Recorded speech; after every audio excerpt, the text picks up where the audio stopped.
Alégrate, María, llena de gracia, el Señor está contigo. Bendita tú eres entre las mujeres. El Señor esté con ustedes.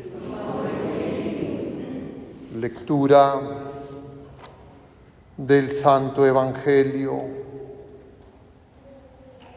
según San Lucas. En aquel tiempo, el ángel Gabriel fue enviado por Dios a una ciudad de Galilea llamada Nazaret, a una virgen desposada con un hombre llamado José, de la estirpe de David. La virgen se llamaba María.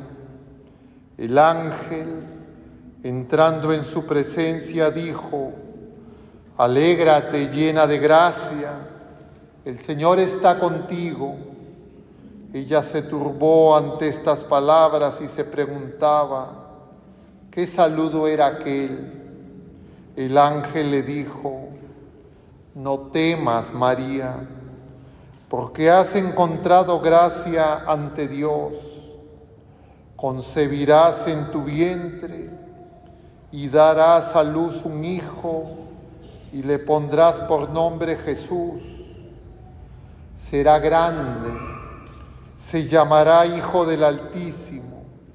El Señor Dios le dará el trono de David, su padre. Reinará sobre la casa de Jacob para siempre, y su reino no tendrá fin. Y María dijo al ángel: ¿cómo será eso? Pues no conozco a varón. El ángel le contestó: el Espíritu Santo vendrá sobre ti, y la fuerza del Altísimo te cubrirá con su sombra. Por eso, el santo que va a nacer se llamará Hijo de Dios.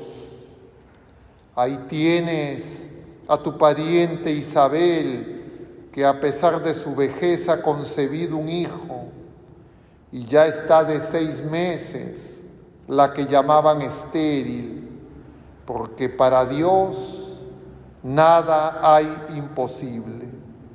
María contestó: aquí está la esclava del Señor, hágase en mí según tu palabra. Y la dejó el ángel. Palabra del Señor. Tomen asiento un momento, queridos hermanos. Estamos celebrando hoy la solemnidad de la Inmaculada Concepción de Santa María Virgen. No estamos celebrando solamente un acontecimiento, diríamos, de las disposiciones jurídicas de la Iglesia. Estamos celebrando cómo el misterio del Verbo Eterno se ha desplegado en las criaturas humanas de una manera inimaginable, empezando por nuestra Madre Santísima, la Virgen María. Y eso empezó desde el mismo instante de la concepción de nuestra Madre Santísima, un hecho natural, fruto del amor de sus padres, que la tradición nos dice que son San Joaquín y Santa Ana, pero que en esa concepción, en nuestra Madre Santísima, se produce algo que prefigura la obra que el Señor realiza en cada uno de nosotros. ¿Y qué es eso? Diríamos, entenderlo un poco mejor si es que se nos diría que María fue bautizada el mismo día de la concepción. Es decir, el día del acto marital íntimo de los padres, cuando se une el gameto masculino y femenino, se produce ese nuevo ser. En ese mismo instante, María es llena de gracia, es bautizada, libre de todo pecado. Y eso, no en esa plenitud que solo es propia y singular en ella, ha acontecido también en todos nosotros. Claro, los momentos no son únicos. Nosotros ha habido un momento de nuestra concepción a la vida natural, que es donde Dios a través de nuestros padres, pero todos nosotros un día hemos sido bautizados en un día distinto, en una fecha posterior, pero el día de nuestro bautismo nosotros también fuimos liberados de todo pecado. Y nosotros también ese día hemos sido santos. Entonces en María se empieza a desplegar ese misterio. Ella, por supuesto, no tiene ni idea, no tiene conciencia. Es un organismo, diríamos, unicelular, como empieza la vida humana, pero ella ya es santa. Y es que el Señor viene a santificar a las criaturas humanas y de esa manera desplegar la nueva creación, porque la primera creación fue herida por el pecado y el Señor viene a realizar esa obra. Podríamos decirlo también de otra manera, que en la concepción virginal de María se unen, diríamos, dos actos. Un acto de amor humano del Padre y la Madre, de la Santísima Virgen María, y el acto de la nueva creación que el Señor realiza y que se va a desplegar posteriormente en la encarnación. Podemos confundirnos y por eso hago esta introducción, porque el pasaje que hemos leído corresponde a la anunciación que recibe María de la misión que va a cumplir siendo la Madre de Dios. Eso va a acontecer aproximadamente, no sabemos exactamente el tiempo, alrededor de 15 años, diríamos, después de su concepción. Ahora estamos hablando algo que ni los padres de María, y por supuesto mucho menos María misma, ni ninguna criatura humana tomó noticia.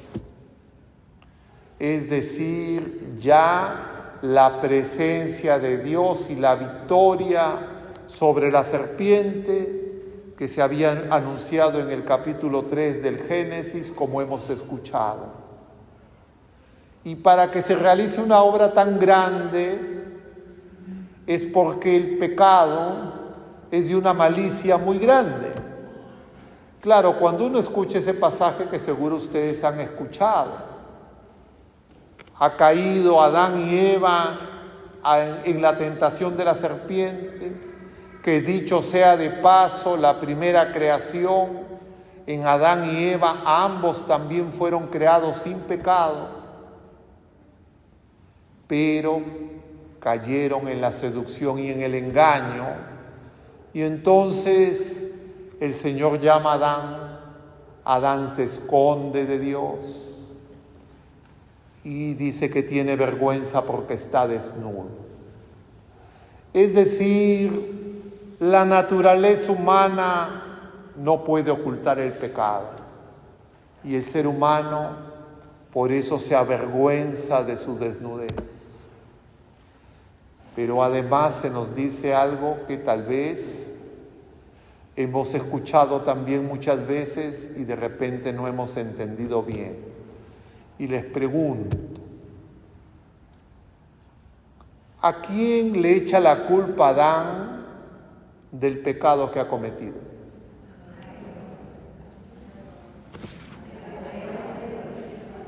Jalados todos. Le echa la culpa a Dios. Le echa la culpa a Dios. Porque lo que le dice Adán al Señor es: la mujer que tú me diste. Él está diciendo al Señor: tú eres culpable, ¿por qué me has dado esa mujer? Es decir, la unión del varón y la mujer, entre comillas, es un error de Dios, es consecuencia del pecado, esa confusión y esa mentira. Adán ya no sabe lo que dice. Pero además, de otro lado, ¿a quién le echa la culpa a Eva? A la serpiente. Es decir, Eva sí tiene más claro cuál es el problema. Eva sabe que el problema es la serpiente. Pero a veces nosotros muchas veces podemos creer que nuestra falta de amor, las diferencias que hay entre las criaturas humanas, pueden ser simplemente problemas de culpa de otras criaturas humanas y nos podemos olvidar de la serpiente. Porque en realidad, si no hay serpiente, no hay pecado. Y todo pecado es contra Dios. Todo pecado es decirle a Dios, tu creación no me gusta.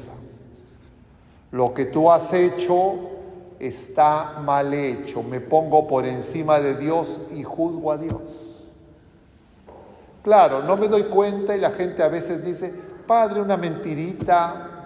Padre, mire mal. Me he peleado con tal persona, he discutido. Todo pecado es contra Dios. Y eso lo tenemos que tener muy claro. Porque si no, no entendemos la obra de Dios. Y podemos creer que el pecado se resuelve, diríamos, con mejor urbanidad, mejores modales, cambios de gobierno, cambios políticos, culturales. Es una ruptura en la creación, es una ruptura del hombre con Dios. Y el Señor deja que los seres humanos poco a poco vayan tomando conciencia, pero muy pocos toman conciencia. Solo un grupo muy pequeño de todo el pueblo de la Primera Alianza, que la Iglesia y antes el pueblo de la Primera Alianza llama los anahuim. Es decir, si yo no soy manso y humilde, y no lo somos, nosotros nos vamos a equivocar en darnos cuenta cuál es el problema que enfrentamos cada uno de nosotros, cada familia, cada matrimonio, la iglesia y el mundo entero peregrino. Y el problema es el pecado. Y lo que ahora celebramos es que en un momento de la historia el Señor eligió a una mujer que ya había preanunciado en ese capítulo 3, que se conoce como protoevangelio, capítulo 3 del Génesis, y ella es María, desde el momento de su misma concepción. Es decir, la dinámica natural ha sido transformada, así como el pecado y la rebelión contra Dios destruyó la creación. El Señor en su obra de gracia, una nueva creación, empieza en el silencio a hacer que esa luz se empiece a manifestar. Y claro, la misión singular de María es ella acoger al Verbo Eterno. Este pasaje lo escucharemos el último domingo de Adviento, este año 24 de diciembre, en la misa dominical del cuarto domingo de Adviento. Leemos el pasaje de la Anunciación. Ahora lo leemos en otro sentido, no viendo, diríamos, las consecuencias, sino viendo el misterio de la purificación que está haciendo el Señor por su amor de nosotros pecadores. Más aún, podríamos decir, como les anticipaba, que todos nosotros ya hemos experimentado ese encuentro personal con el Señor en el bautismo. Pero igual que María, probablemente ni cuenta nos hemos dado. Pero a diferencia de nosotros, María nunca fue engañada, nunca la serpiente la pudo engañar. No es que no quiso engañarla, no es que fue libre de tentación, no. Ella fue tentada, la serpiente una y otra vez la quiso engañar, pero nunca la pudo engañar. Y entonces en María acontece lo que tiene que acontecer y viene aconteciendo ya en la iglesia de Jesucristo, en el cuerpo de Jesucristo. Ya en los que ya han partido, porque ellos ya son santos irreprochables en el amor. Y tiene que ocurrir también en nosotros, porque el amor, ese fuego, esa sombra que cubre a María, también nos ha cubierto a nosotros. Y no una sola vez, sino muchas veces, cada vez que recibimos los sacramentos de Jesucristo. Y los sacramentos de Jesucristo son el signo que el Señor nos ha dado y de alguna manera son la comunicación de una manera misteriosa a la humanidad entera a través de Jesucristo de lo que aconteció en la encarnación. Es decir, los sacramentos son obra humana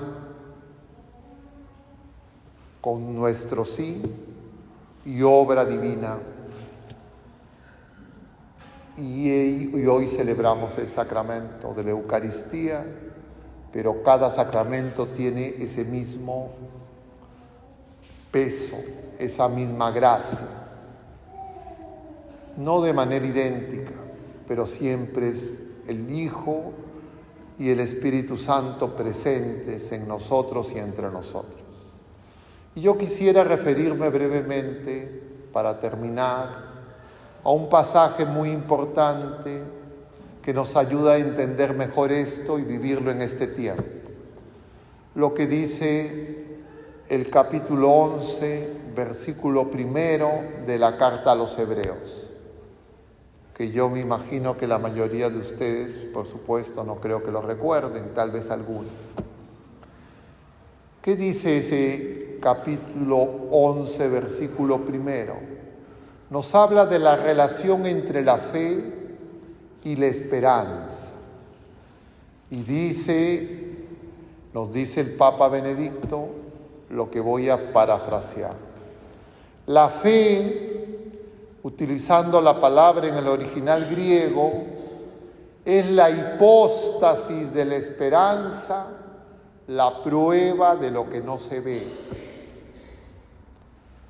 Les pongo un problema porque ahora ustedes dicen, ¿y qué hay con nosotros? ¿Qué será hipóstasis? Sé que la mayoría no tiene por qué saber qué significa hipóstasis. Es una palabra griega que se traduce como sustancia.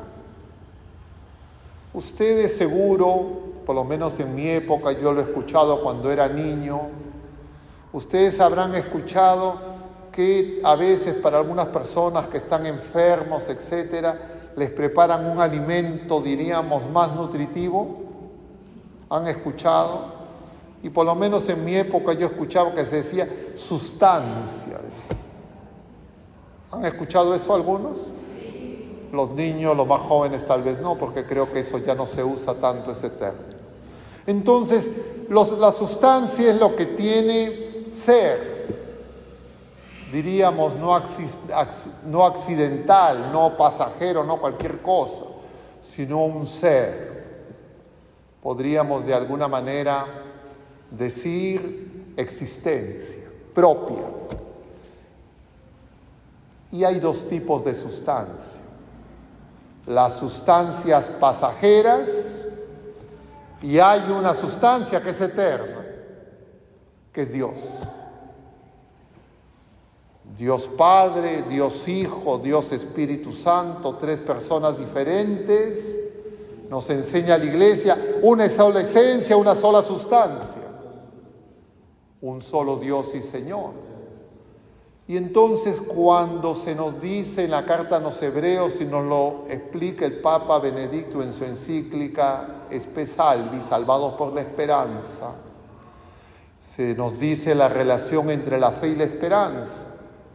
Y la fe es la sustancia, es la presencia real de lo sobrenatural en nosotros, de Dios en nosotros, del Emmanuel en nosotros, eso desde el bautismo.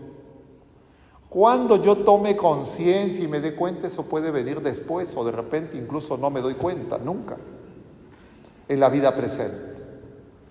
Y entonces eso que aconteció en María, en el momento de la concepción, a través de sus padres, eso es lo que ocurre en nosotros, en los sacramentos, empezando por el bautismo, y de alguna manera eso es la encarnación, es la unión de la sustancia divina, del Verbo eterno, y la sustancia natural que el Verbo eterno toma de nuestra Madre Santísima, la naturaleza humana, que es frágil, es pasajera, pero por la obra de Dios, por la sustancia divina, por la Trinidad Santísima en el Hijo y en el Espíritu Santo, esa presencia divina va a transformar lo pasajero en eterno. Y por eso cuando los padres traen a un niño a bautizar, se produce un escrutinio. El celebrante le pregunta a los padres, ¿qué le piden a la Iglesia para vuestro hijo, para vuestra hija? Y los padres deben responder el sacramento del bautismo. ¿Y qué esperan recibir a través del sacramento del bautismo? Y los padres responden, la fe y la vida eterna. La vida eterna es Jesucristo, que es la vida eterna y que ha querido asumir vida natural, temporal, para hacer eterna lo pasajero. Pero para eso, purificándolo del pecado por el amor. Eso es lo que el Señor quiere hacer. No lo puede hacer nadie más, solo Dios. Y lo quiere hacer en cada uno de nosotros. Hay un solo requisito que se tiene que producir. ¿Saben cuál es? Igual que en la Anunciación, nosotros le tenemos que decir sí al Señor. Es decir, hágase. Y claro, cuando nuestros padres nos trajeron a bautizar, nuestros padres dijeron ese sí por nosotros. Pero ese sí, ese hágase, se tiene que renovar todos los días. Muchas veces al día. ¿Se habían dado cuenta de eso o no?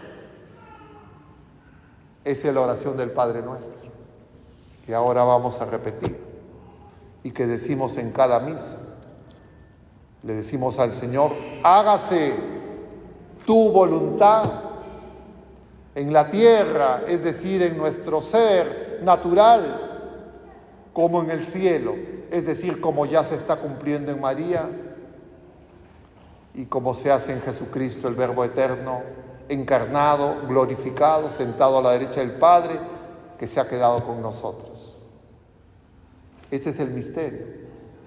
Y ese misterio se ha revelado, se nos ha dado a conocer, para que nosotros descubramos quién somos.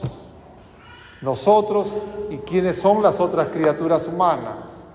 Y para que nos demos cuenta que cuando nos ofendemos entre nosotros, más aún si ofendemos a una persona que ha recibido ese don, esa sustancia divina, nosotros estamos rebelándonos contra Dios. Y por eso es que El Señor nos dice, antes de presentar tu ofrenda, reconcíliate con tu hermano, porque cuando yo me peleo con cualquier otra persona, me estoy peleando con Jesucristo, que ha dejado la impronta de su sustancia, así como Él es la impronta de la sustancia del Padre. Los sacramentos de Jesucristo nos han marcado. Pero bueno, se podría decir más, pero nos extenderíamos demasiado. Y por eso es que somos conscientes de la gran alegría, porque nada nos puede vencer. Las cosas que nosotros hagamos no nos pueden derrotar si nosotros crecemos en la fe, en la esperanza y la caridad. ¿Cuál es la confusión? Que la gente cree que las virtudes teologales son cosas análogas en todo caso a las virtudes humanas y no se dan cuenta que es la presencia del fuego, de esa sombra del Espíritu Santo en nosotros. Y en consecuencia no se pueden separar. Y ese es el problema de los discípulos de Lutero, que creen que la fe va por un lado, la caridad va por otro lado, por eso no necesito las obras, solo creer, pero no entienden qué significa creer, pensarán que es algo meramente intelectual. Y por esa razón nosotros damos gracias, pero habiendo recibido más, también el Señor nos va a pedir más. Y por esa razón se nos concede este tiempo de gracia, que es el Adviento, y que vuelvo a repetir, como he venido diciendo en todos estos días, el Adviento es preparación ¿para qué?